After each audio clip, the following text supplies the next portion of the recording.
मैं विपक्ष के लोगों से कह रहा हूं कि वो भाजपा से डरे ना, हमारे साथ आ जाएं। हम लोग मिलकर उत्तर प्रदेश में इस भारतीय जनता पार्टी की सरकार को 2027 में उखाड़ेंगे। लो जी, चंदू मियां उखाड़ेंगे भाजपा का 2027 में। लगता है इन्होंने बंगाल का चुनाव ध्यान से देखा नहीं कि बड़े बड़े गुंडे कच्चे में घूम रहे हैं। आज लोग भी बीजेपी की औकात देख रहे थे, हिंदुओं की औकात देख रहे थे। वैसे इनकी हिम्मत को तो दाद देना पड़ेगा। उत्तर प्रदेश में एक सीट है, वो भी खुद की, लेकिन कॉन्फिडेंस तो देखो कि सारे विपक्ष इनके साथ आ जाए, अब ये बीजेपी को हरा देंगे। वैसे इनका लॉजिक एक और था, ये बगैर विपक्ष के भी हरा सकते हैं इस लॉजिक से। उत्तर प्रदेश में हम लोकसभा में 2 सीटों पर लड़े, देखे हमारे परिणाम 50% के परिणाम है हमारे। 1 सीट जीते, 1 में से ज्यादा वोट ली, तो हमारा विनिंग परसेंटेज देखिए 50% है। यानी कि अगर हम 403 सीटें लड़ते हैं तो हम 200 के लगभग सीटें जीतते हैं, तो फिर सरकार किसकी बनेगी उत्तर प्रदेश में? ऐसे तो मियाँ फिर पप्पू का क्या होगा? अरे वो वाले नहीं, पप्पू यादव का। वो तो 6 बार से सांसद है, लगातार जीत रहा है। उसका तो स्ट्राइक रेट 100 है, तुम्हारा तो 50 है। तो पहले तो उसको पीएम बनना चाहिए, उसके बाद तुम्हारा नंबर आएगा। मतलब इन चंदुओं को आप लोग सोचो कि किस लेवल की बात करते हैं। 2 सीट पर चुनाव लड़े हैं, 1 सीट इन्होंने जीत ली है और कह रहे हैं कि हम जितनी भी सीटें हैं सब पर लड़े तो 50% तो हम जीत ही जाएंगे। कितना गवार हो सकता है, जाहिलियत की भी हद हो। मुख्यमंत्री भी इस बात को सुन लें कि मैं बहुत जिद्दी आदमी हूं, अगर जिद पे आ गया तो फिर जो होगा उसकी जिम्मेदारी आपकी। ये योगी बाबा को बता रहे हैं कि हम जिद्दी हैं और हम जिद पर उतर आए तो आपकी जिम्मेदारी होगी। लेकिन चंदू मियाँ, अगर तुम्हारे जिद्दीपन को छुड़ाने की जिम्मेदारी योगी बाबा गलती से ही ले लिए तो थारा के होगा?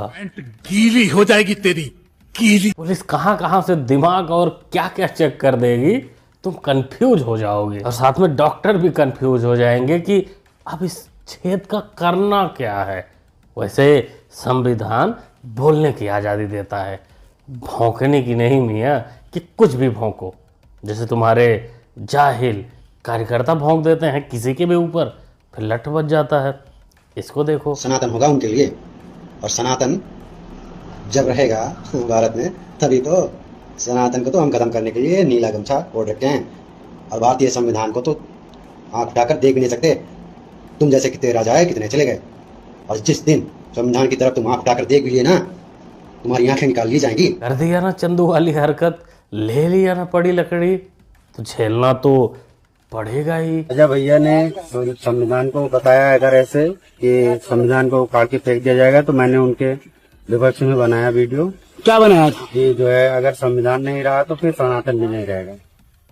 उसके बारे में समझे उन्होंने क्या कहा था कि ऐसे बोल दिए तुम? ठीक है, मैंने जो भी कहा है मैं गलती मांग रहा हूँ भैया, अगली बार से ऐसी गलती नहीं होगी। अगर हुई तो नहीं होगी तो नहीं, संविधान के बारे में उन्होंने कहा, हमसे समझने में थोड़ी गलती हुई, लेकिन हमने सनातन को जो भी कहा है उसको एक्सेप्ट कर रहे हैं, हम गलती करेंगे। पिल्लो, अनपढ़ जाहिल पिल्लो, माना कि तुम लोगों के पास दिमाग कम है, लेकिन कुछ बोलने से पहले पड़ोस वाले पापा से कुछ पूछ लेते कि सामने वाला क्या बोला है। वो बोलते हैं ना कि पहले तोलो फिर बोलो। राजा भैया ने क्या बोला है किसी भी पापा से पूछ लेता तो आज ये हाल ना होता तेरा। तुम लोग संविधान को, बाबा साहब को अपने बाप की बपौती समझकर कुछ भी भौंकने लगते हो। किसी के भी ऊपर थोड़ा सा तोला होता तो ये माँ, बहन, अम्मी जान ये सब नहीं होता जो तेरा हुआ है। आज की ग्लोबल न्यूज ने फिर से मार्केट को हिला दिया है और जो लोगों ने सही टाइम पर इन्वेस्ट किया था उन्होंने अपॉर्चुनिटी का फायदा उठाया। लेकिन अभी भी जो लोग मार्केट से दूर हैं, लोग सिर्फ दूसरे का पोर्टफोलियोज देखते रह जाते हैं और इसी वजह से बहुत लोग मुझसे पूछते रहते हैं कि स्टॉक मार्केट में इन्वेस्ट कैसे करें। तो अगर आप भी ट्रेडिंग स्टार्ट करना चाहते हैं तो मैं आपको इंट्रोड्यूस करवाना चाहता हूँ मार्केट बुल्फ से, जो एक शानदार ट्रेडिंग प्लेटफॉर्म है। मार्केट बुल्फ एक leading SEBI registered stock broker app है जहां आप ट्रेडिंग की शुरुआत कर सकते हैं 99 के लाइफ टाइम फीस में। यहाँ कोई yearly maintenance charge, hidden charge नहीं है। चलिए मैं आपको दिखाता हूं कि इस ऐप को आप आसानी से कैसे यूज कर सकते हैं। यहाँ मैंने पिन डालकर लॉगिन कर लिया। यहाँ जो इनका फॉलो ट्रेंड फीचर है, इसमें आपको रियल टाइम में वो ट्रेड्स दिखते हैं जो सबसे ज्यादा मूविंग और प्रॉफिटेबल ट्रेड्स होता है। यहाँ देखिए मैंने बस फॉलो ट्रेंड फीचर पर क्लिक किया, इंस्ट्रूमेंट चार्ट्स और डिटेल चेक की, ट्रेड को प्लेस किया और बस मेरा ट्रेड शुरू हो गया। यहाँ बैठकर आप अपना ट्रेड लाइव मॉनिटर भी कर सकते हैं। और इस ऐप की एक और खास बात, आप यहाँ बहुत छोटी सी अमाउंट को इन्वेस्ट करके ट्रेड कर सकते हैं। इस ऐप में एक इनबिल्ट स्टॉप लॉस फीचर भी है जो आपको नुकसान से बचाता है। यहाँ मेरा लाइव ट्रेड चल रहा है, बस मैंने स्टॉप ट्रेड ऑप्शन पर क्लिक किया और बस मेरा 1856 रुपए का प्रॉफिट बुक हो चुका है, वो भी सिर्फ 3 टैप में। मार्केट बुल आपको फ्री रिकमेंडेशन भी देता है। जिन लोगों ने इनके सब रिकमेंडेशन को फॉलो किया, उन्होंने एक ही दिन में 11,000, एक महीने में 84,361 और पूरे साल में 5 लाख का प्रॉफिट बुक किया है। और इस प्रॉफिट पर इनका कोई कमीशन नहीं लगता। मार्केट बुल ऐप इंडिया में काफी तेजी के साथ बढ़ रहा है। इसे यूज करना काफी सिंपल और सिक्योर है। तो देर किस बात की, लिंक डिस्क्रिप्शन में दिया है और साथ में कमेंट में भी पिन कर दिया गया है। Go and check out market bull. Sanatan अगर कमजोर हुआ तो संविधान भी नहीं रहेगा। बहुत लोग को देखे हुए हैं आप, नारा लगाओ थी जय संविधान जय संविधान। अरे संविधान यही बड़ी आए कहा कि हिंदू बाहुल्य है हिंदू राष्ट्र भारत। जिस दिन भारत हिंदू बाहुल्य नहीं रह जाएगा उस दिन संविधान को फाड़ के कहां फेंक देंगे ये हम भी जानते हैं, आप भी जानते हैं। आज जिस रूप में भारत है वो इसी वजह से है क्योंकि ये हिंदू बाहुल्य। और भारत को मिटाने के लिए आज से नहीं, सैकड़ों वर्षों से, शताब्दियों से, सहस्राब्दियों से प्रयास हो रहे हैं। ये कहा था एग्जैक्टली राजा भैया ने कि अगर सनातन कमजोर हुआ तो तुम्हारे जीजा लोग इस संविधान को फाड़कर फेंक देंगे, क्योंकि उनके लिए संविधान मैटर नहीं करता। उस संविधान को फाड़ने वाला ये मौलाना भी हो सकता है, कॉकरोच जनता पार्टी के कुछ सदस्य भी हो सकते हैं जो उमर खालिद अफजल गुरु को सपोर्ट करते हैं, कोई भी हो सकता है, या कुछ टीएमसी के नेता भी हो सकते हैं जो अभी फिलहाल तो जेल में हैं क्योंकि सनातन वहाँ मजबूत हुआ है। तेरे बीच से भी कोई हो सकता है क्योंकि तुम लोग भी दिन रात सनातन को टारगेट करते हो। तू भी किया था थोड़ा, लेकिन तू खेला हो गया तेरे साथ। तू दोबारा सनातन को खत्म करने का सपना नहीं देखेगा। भीम आर्मी 2015 बनी, 2015 बनी ना, और 2015 से पहले बाबा साहब की प्रतिमाओं को कहीं नुकसान नहीं होता था। लेकिन जैसे ही भीम आर्मी आई, रावण ने अपने चेले चपाटे मार्केट में छोड़े, सोशल मीडिया पे डेली जो है भगवानों के नाम का अपमान, देवी देवताओं का अपमान, हमारे बाकी महापुरुषों का अपमान, ये रोज सोशल मीडिया पे करते हैं। तो इस हर चीज की प्रतिक्रिया होती है। आज प्रतिक्रिया में दूसरे समाज के लोगों ने बाबा साहब की प्रतिमाएं कई जगह क्षतिग्रस्त की है। तो इसके लिए कौन जिम्मेदार है? इसके लिए रावण ही जिम्मेदार है ना, क्योंकि जब वो दूसरे का अपमान करेंगे तो कल को कोई हमारे का भी अपमान करेगा।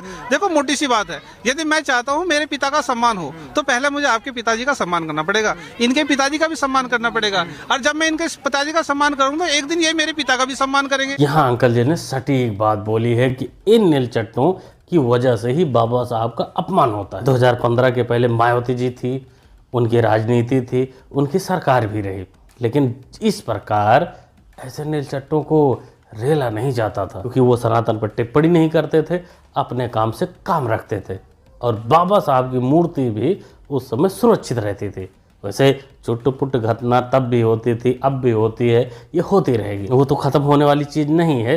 समाज में कुछ ऐसे लोग हैं जो करते रहते हैं, लेकिन इतना ज़्यादा बवाल पहले नहीं था और इतना ज़्यादा कुटाई भी इनकी नहीं होती थी पहले।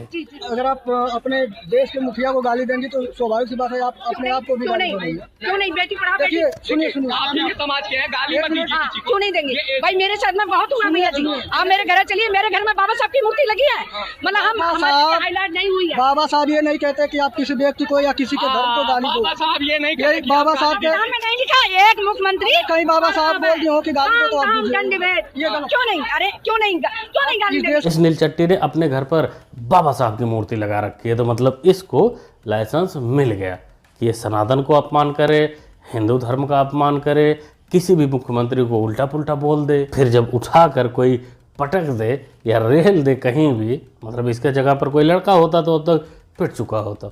लेकिन ये नीलचट्टी फिलहाल बची हुई, लेकिन कल को कोई या पुलिस वाला कोई रेल दे, एक्शन ले ले, तो फिर यही कहेंगे पहले हमको पानी नहीं पीने दिया जाता, आज हमको बोलने नहीं दिया जाता। नरेंद्र मोदी जी तो यही कह रहे हैं कि वो मुस्लिम औरतों को इंसाफ दिला रहे हैं।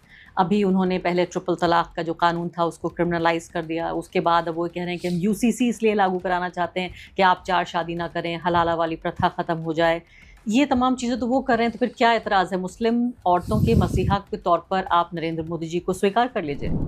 आप कर देंगे? नहीं, मैं तो आपसे सवाल कर रही हूँ। मस्जिद में एंट्री को लेके पटिशनर तो आप हैं, मैं तो पटिशनर नहीं हूँ। देखो जी, यहाँ बेगम बिरयानी मोदी जी की कोई बात माने ना माने, वैसे मानती तो कोई बात नहीं, लेकिन ये हलाला वाली बात तो नहीं मानेगी, ये पक्का है। अगर यूसीसी आया, यूनिफॉर्म सिविल कोड आया, सबको एक बराबर का दर्जा देने के लिए बात हुई, तो फिर ये हलाला को लेकर भारत की कोर्ट नहीं इंटरनेशनल कोर्ट में जाएंगे, हलाला तो करवा कर ही मानेंगी। समाज में भी जैसे मैंने कहा कि मैं बुर्का का विरोधी हूँ, मैं हलाला का विरोधी हूँ, मैं 3 तलाक जो एक बार कह दिया तलाक तलाक तलाक, मैं इसको विरोधी हूँ, मैं व्यक्तिगत तौर पर।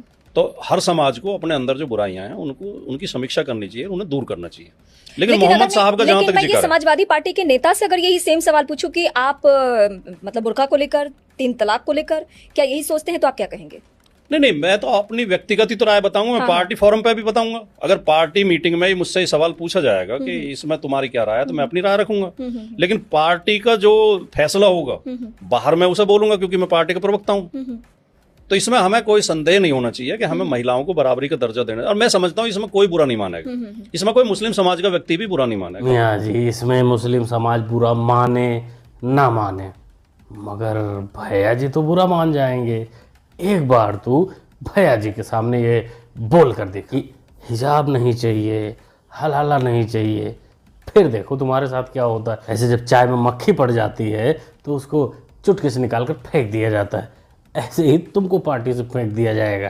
तुम्हारी पर्सनल राय, अपनी राय धरी की धरी रह जाएगी, क्योंकि भाई इन दोनों का विरोध करके उनको वोट बैंक थोड़ी ना घटाना है। गमछा बिछाए हैं गोल्डन जी, क्या वजह है?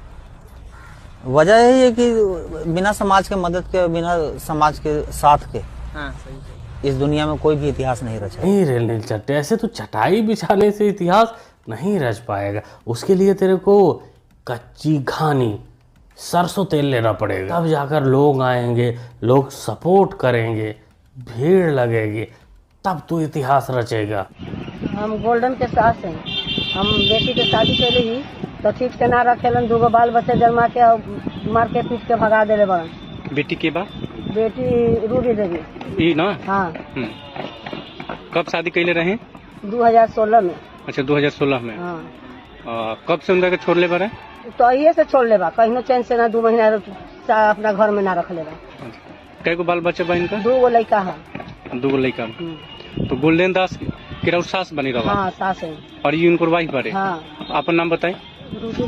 रूबी देवी रवा गोल्डन दास के वाइफ बने। हाँ। ये तो बड़का फ्रॉडिया नजर आ रहा है भाई। इस महिला के बात अगर सच है तब तो ये बड़ा वाला फ्रॉडिया है, और ये जो हर साल 2-4 लठ बजता है इसके ऊपर पुलिस द्वारा, लोगों द्वारा, इस साल भी बजेगा। बाकी इस वीडियो की सच्चाई क्या है क्या नहीं है मुझे नहीं पता, लेकिन अगर सच है तो एक्शन होना चाहिए। और अब की पुलिस ऐसी जगह इसको बजाए, ये जो तेल चटाई वाला बिजनेस शुरू किया है ये भी काम में ना आए, इसमें भी दिक्कत आ जाए। क्या बोलते हो दोस्तों, क्या कहना चाहते, क्या समझते हैं ऐसे लोगों को? चंद्रशेखर आज़ाद, रावण या जो भी कुछ बोलते हैं, मतलब ये बंदा 1 सीट जीता है और कह रहा है कि सारे विपक्ष हमारे साथ आ जाए, तब हम योगी को 2027 में हरा देंगे। मतलब ऐसे तमाम नेता हैं इंडिपेंडेंट, जिनकी अलग अलग पार्टी है, अपनी पार्टी है, 1-2 नेता जीत भी जाते हैं, उनसे कुछ नहीं उखड़ रहा है। लेकिन ये बंदा 1 सीट गलती से जीत गया है, उसमें सब कुछ उखाड़ने की बात कर रहा है। योगी बाबा को चैलेंज कर रहा है कि हम तो जिद्दी हैं, ये है वो है। अतीक से बड़े तो जिद्दी नहीं होगा ना। क्या कहते हैं, क्या सोचते हैं आप लोग? अपना ओपिनियन कमेंट बॉक्स में शेयर करिएगा। मुन्ना भाई को सपोर्ट भी कर सकते हैं चैनल को सब्सक्राइब करके, जो कि सब्सक्राइब करना होता है बिल्कुल फ्री। मिलते हैं अगली वीडियो में। Thanks for watching. Market wolf app के 2 मिलियन प्लस डाउनलोड्स ऑलरेडी हो चुके हैं। ये iOS एंड एंड्रॉयड दोनों पर उपलब्ध है। इस ऐप के साथ आप अपनी ट्रेडिंग जर्नी शुरू कीजिए। लिंक डिस्क्रिप्शन और कमेंट में पिन है, क्लिक करके डाउनलोड करिए और अपनी ट्रेडिंग जर्नी शुरू कीजिए।